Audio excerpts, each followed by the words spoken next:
You know, in the world of finance, there's a new language taking over.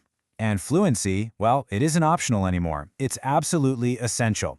We're talking about ESG, environmental, social, and governance. And it turns out there's one credential that's become the gold standard for proving you can speak it.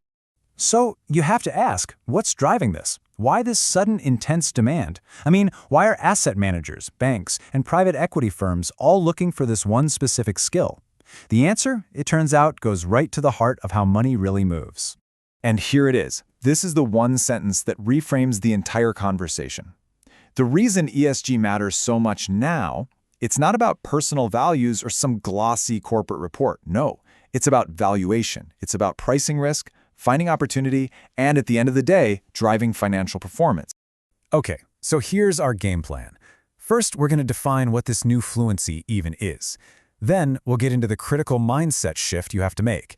After that, we'll do a quick investor's guide to ESG, see how it all plugs into a portfolio, and finally, we'll talk about the powerful signal this sends to the market.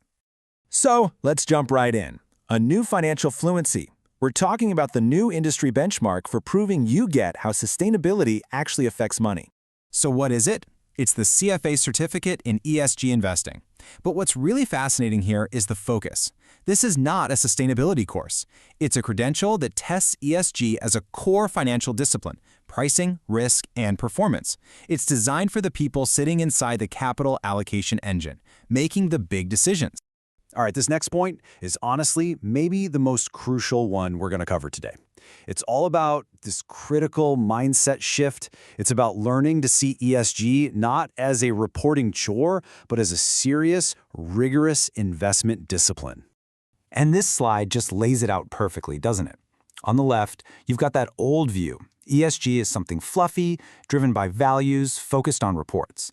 But the CFA view, the one the market actually cares about, is over on the right. It's performance-driven, it's financially focused, and it's totally integrated. ESG isn't some side dish, it's baked right into the main course. This quote just hits the nail on the head. You hear that?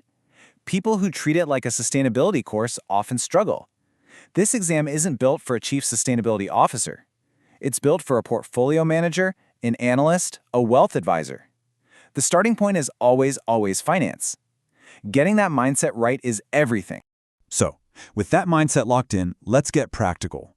Let's walk through an investor's guide to ESG.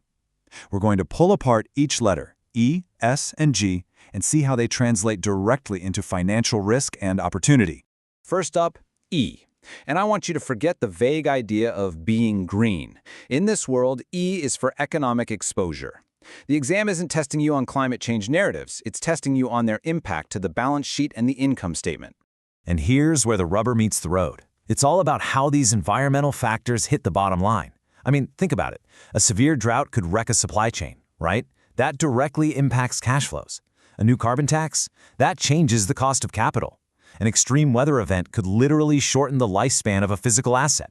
It's all about a quantifiable dollars and cents impact. Okay, next up is S. And here, we're not talking about abstract social causes. We're talking about social resilience. It's all about a company's ability to manage its relationships with people, employees, suppliers, customers, to keep the business stable and create value for the long haul. And the financial impacts here are just as tangible. If you can't keep your best employees, your productivity tanks. If your supply chain is built on shaky ground, you've got massive operational risk. These aren't soft issues. They are hard risks that can absolutely hammer a company's value. And finally, we get to G for governance controls. Now, this is the big one. This is the pillar that holds the whole thing together. The exam basically treats governance as the master control system that decides if a company can even handle its E and S risks in the first place. Now, take a look at this. What's really telling is the weighting. Governance is the most heavily tested area on the exam, by a long shot. And if you think like an investor, that makes perfect sense, right? Because you can have the most amazing environmental policies in the world, but without strong governance, good board oversight, shareholder rights, solid audits, those policies are just words on a page. Governance is what makes it all happen. So we've broken down the what. Now let's talk about the how. This section is all about taking these ideas out of the textbook and putting them to work directly in a portfolio.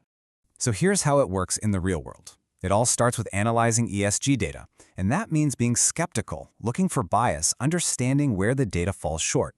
Then you take those insights and build your portfolio. And finally, you don't just sit back. You act like an owner, using tools like proxy voting to protect and grow that value over the long term. Okay, let's bring this all home and talk about the capital market signal. At the end of the day, why does this specific certificate matter so much for your career in finance? Well, the answer is actually pretty simple. It's all about signaling. This certificate sends a clear, powerful signal to the entire market that you are fluent in this new language. It's the kind of thing that makes a hiring manager stop and pay attention. And it's not a vague signal either. It communicates very specific things. It says you're ready to talk about sustainability in a real investment committee meeting, not just a marketing meeting. It says you know how to connect big ESG promises to actual financial execution. And maybe most importantly, it says you get that ESG is now a part of your fundamental duty to your clients.